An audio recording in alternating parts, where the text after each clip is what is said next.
आज Doubtnut app download करें। Doubtnut पर अपने सभी गणित, रसायन विज्ञान, भौतिक विज्ञान और जीव विज्ञान के डाउट्स का करो सफाया। बस प्रश्न की फोटो खींचो, एक ही प्रश्न को क्रॉप करो और तुरंत वीडियो सोल्यूशन पाओ। अभी डाउनलोड करें। हेलो फ्रेंड्स, हमारा प्रश्न है, एक उपग्रह पृथ्वी के चारों ओर एक समान चाल से वृत्तीय गति कर रहा है।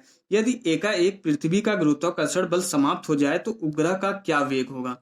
ओके, तो यहाँ पे जो है बोल रहा है कि कोई उपग्रह जो है पृथ्वी के चारों तरफ जो है एक समान v जो है चाल से जो है वृत्तीय गति कर रहा है। अब ये बोल रहा है कि जो इसका इन दोनों के बीच लगने वाला जो गुरुत्वाकर्षण बल है अचानक से खत्म हो जाए तो इसके पिंड पर क्या प्रभाव पड़ेगा, इसकी गति पर जो है क्या प्रभाव पड़ेगा। ओके, तो हमें ये पता है कि जो यहाँ पे इसके लिए जो अस्थायी रूप से जो है वृत्तीय कक्षा में गति करने के लिए जो अभिकेंद्री बल प्रदान होता है, इसको ये जो गुरुत्वाकर्षण बल से ही प्रदान होता है। यहाँ पे जो है Fa बराबर जो होता है Fg होता है। ये गुरुत्वाकर्षण बल जो है अभिकेंद्री बल के बराबर होता है और यही गुरुत्वाकर्षण बल जो है इसको अस्थायी रूप से जो है वृत्तीय कक्षा में गति कराने के लिए जो है अभिकेंद्री बल प्रदान करता है गुरुत्वाकर्षण बल। तो गुरुत्वाकर्षण बल जब इसको अभिकेंद्री बल प्रदान कर रहा है और जब अचानक से जो है यहाँ पे बोल रहा है कि अचानक से जो है Fg की वैल्यू 0 हो जा रही है। अचानक से अगर अचानक से Fg की वैल्यू 0 हो जा रही है तो यहाँ पे Fa की भी वैल्यू 0 हो गई। अब अगर जो है हमें ये पता है कि अगर कोई भी पिंड अगर वृत्तीय पथ पे वृत्तीय कक्षा में गति कर रहा है तो उसको अस्थायी रूप से गति करने के लिए अभिकेंद्री बल की आवश्यकता होती है।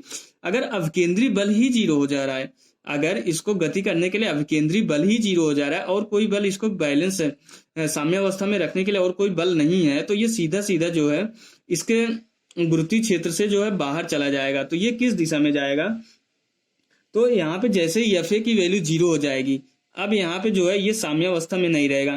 तो जिस पॉइंट पे जिस कंडीशन में जो है जब Fa की वैल्यू जैसे ही 0 होगी उस पॉइंट पे जो है ये अपनी स्पर्श रेखा की दिशा में चला जाएगा, क्योंकि हमेशा जो है v की दिशा जो होती है वृत्त के स्पर्श रेखा की ओर होती है।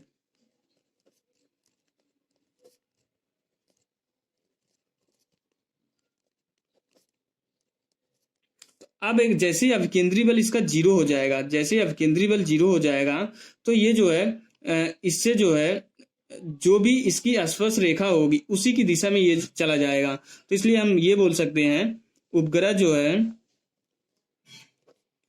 स्पर्श रेखा की दिशा में गति करेगा, स्पर्श रेखा की दिशा में गति करेगा। जब उसको जो है अभिकेंद्री बल और अभिकेंद्री त्वरण ये दोनों ही नहीं, अभिकेंद्री बल नहीं मिलेगा तो अभिकेंद्री त्वरण नहीं मिलेगा और अभिकेंद्री त्वरण नहीं मिलेगा तो ये अस्थायी स्थिर अवस्था में रहेगा ही नहीं, ये जो अस्थिर हो जाएगा।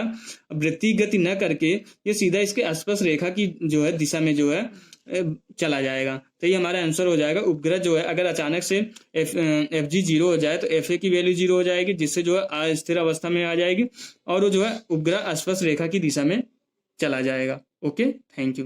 कक्षा 6 से 12वीं से लेकर नीट, IIT, JEE वो एडवांस के लेवल तक 1 करोड़ से ज्यादा छात्रों का भरोसा। आज ही डाउनलोड करें डाउटनेट ऐप या व्हाट्सएप करें अपने सारे डाउट्स 8400 400 400 पर।